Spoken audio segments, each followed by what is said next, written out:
Simon rose, bowed, and looked at the gentleman with astonishment. He had never seen anyone like him. Simon himself was lean, Michael was thin, and Matryona was dry as a 8-bone. But this man was like someone from another world, red-faced, burly, with a neck like a bull's, and looking altogether as if he were cast in iron. The gentleman puffed, threw off his fur coat, sat down on the bench, and said, "Which of you is the master bootmaker?" "I am, Your Excellency," said Simon, coming forward. Then the gentleman shouted to his lad, "Hey, Fedka, bring the leather." The servant ran in, bringing a parcel. The gentleman took the parcel and put it on the table. "Untie it," said he. The lad untied it. The gentleman pointed to the leather. "Look here, shoemaker," said he. "Do you see this leather?" "Yes, Your Honor." "But do you know what sort of leather it is?" Simon felt the leather and said, "It is good leather." "Good, indeed. Why, you fool, you never saw such leather before in your life. It's German and cost 20 rubles. Simon was frightened and said, "Where should I ever see leather like that? Just so.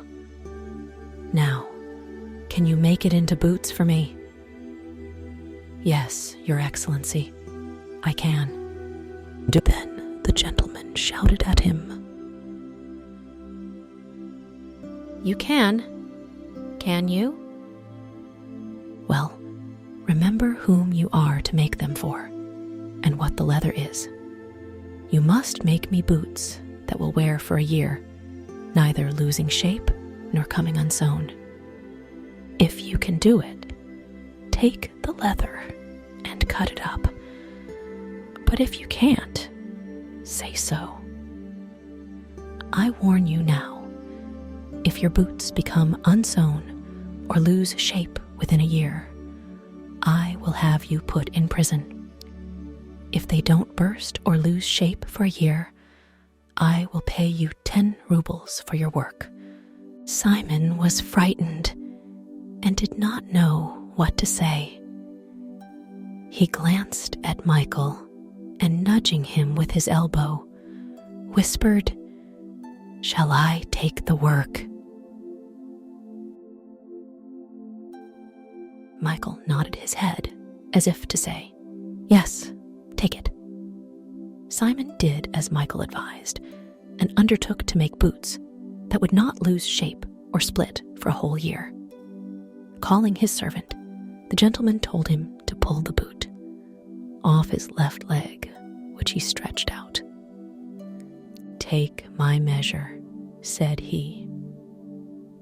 Simon stitched a paper measure, 17 inches long, smoothed it out, knelt down, wiped his hands well on his apron so as not to soil the gentleman's sock, and began to measure. He measured the sole and round the instep, and began to measure the calf of the leg. But the paper was too short. The calf of the leg was as thick as a beam. Mind you don't make it too tight in the leg. Simon stitched on another strip of paper. The gentleman twitched his toes about in his sock, looking round at those in the hut, and as he did so, he noticed Michael. "Whom have you there?" asked he. "That is my workman. He will sew the boots." "Mind," said the gentleman to Michael, "remember to make them so that they will last me a year. Seaman also looked at Michael and saw that Michael was not looking at the gentleman, but was gazing into the corner behind the gentleman, as if he saw someone there.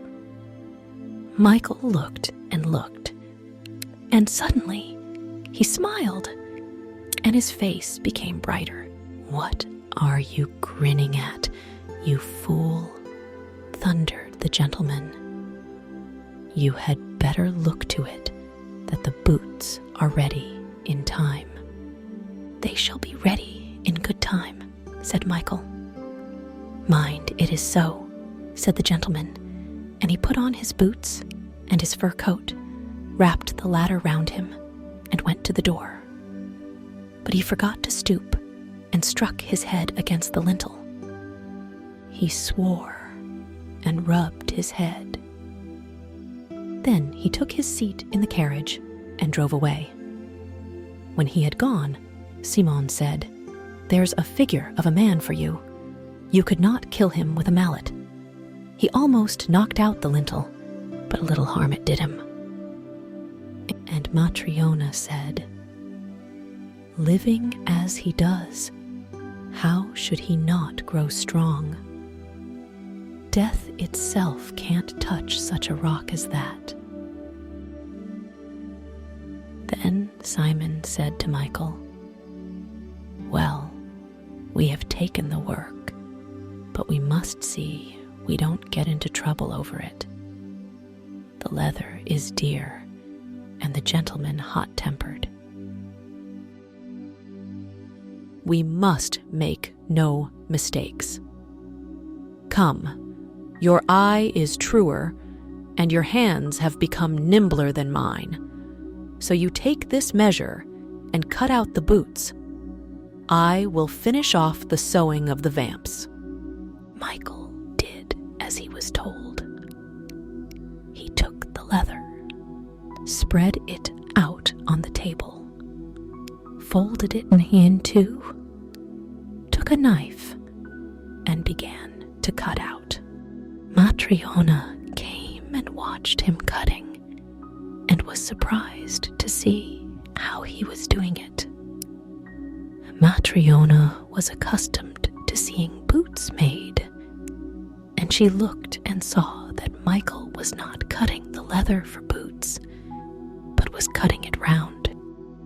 She wished to say something, but she thought to herself, "Perhaps I do not understand how gentlemen's boots should be made. I suppose Michael knows more about it, and I won't interfere." When Michael had cut up the leather, he took a thread and began to sew, not with two ends, as boots are sewn, but with a single end, as for soft slippers. Again, Matryona wondered, but again she did not interfere. Michael sewed on steadily till noon. Then Simon rose for dinner, looked around, and saw that Michael had made slippers out of the gentleman's leather. "Ah," groaned Simon, and he thought, "How is it that Michael, who has been with me a whole year and never made a mistake before, should do such a dreadful thing? The gentleman ordered high boots, welted, with whole fronts, and Michael has made soft slippers with single soles, and has wasted the leather. What am I to say to the gentleman? I can never replace leather such as this." And he said to Michael, "What are you doing, friend?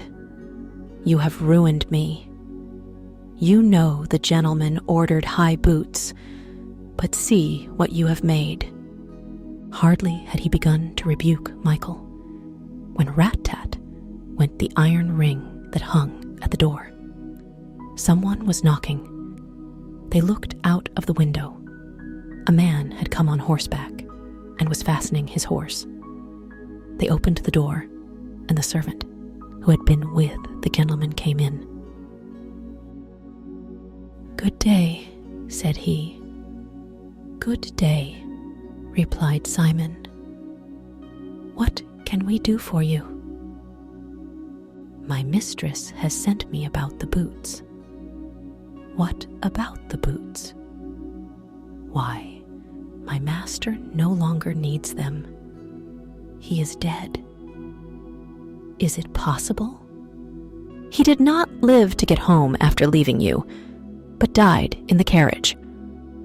When we reached home and the servants came to help him alight, he rolled over like a sack. He was dead already, and so stiff that he could hardly be got out of the carriage.